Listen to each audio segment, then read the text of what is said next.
Hi, I'm John Mayfield, the Real Estate Tech Guy, with another Global Real Estate School podcast.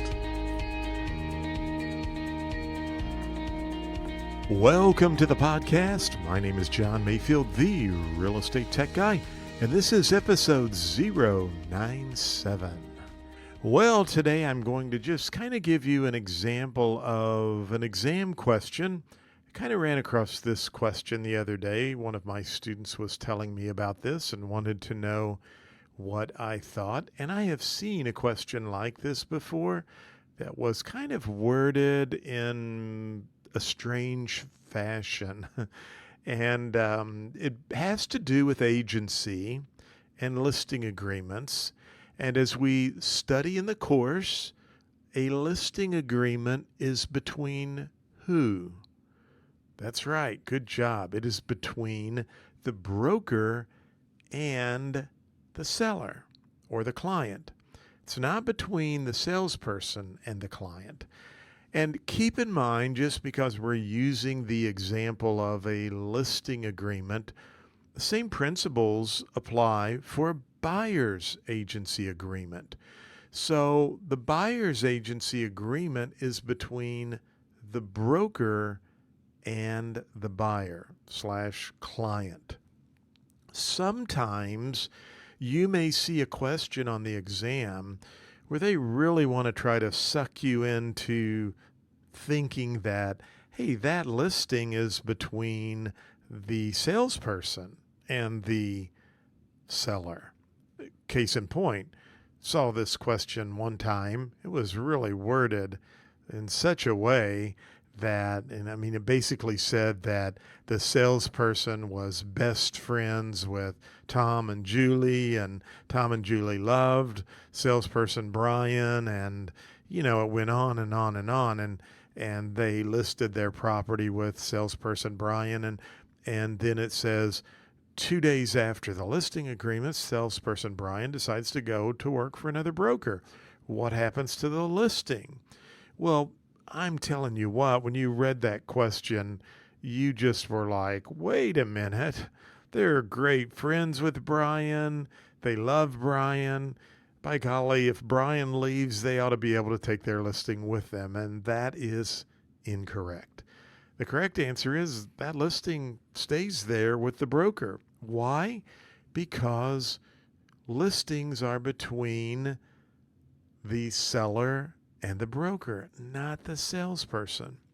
So if the salesperson dies, the listing's still valid. Why?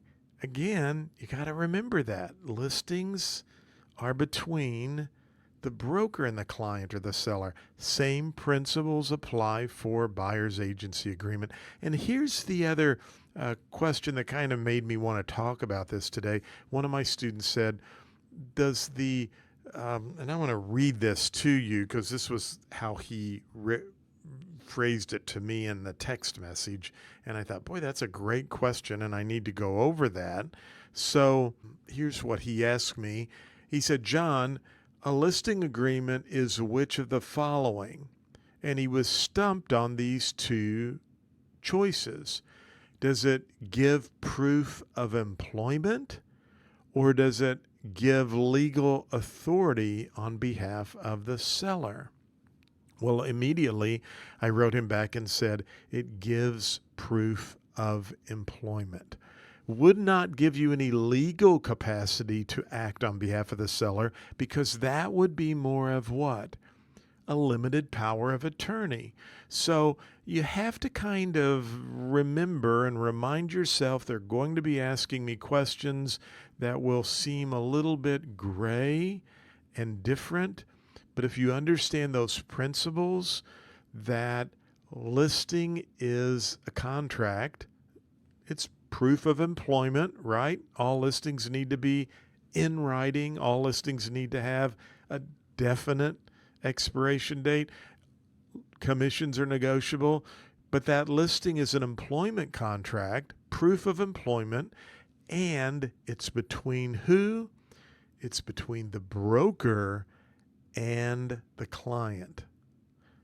Don't let those questions try to trick you into feeling sorry for the seller or feeling sorry for the agent and thinking that that listing is between the agent or the salesperson and the client, because it's not. It's between the broker and the client. Well, I hope you will check us out over at globalrealestateschool.com.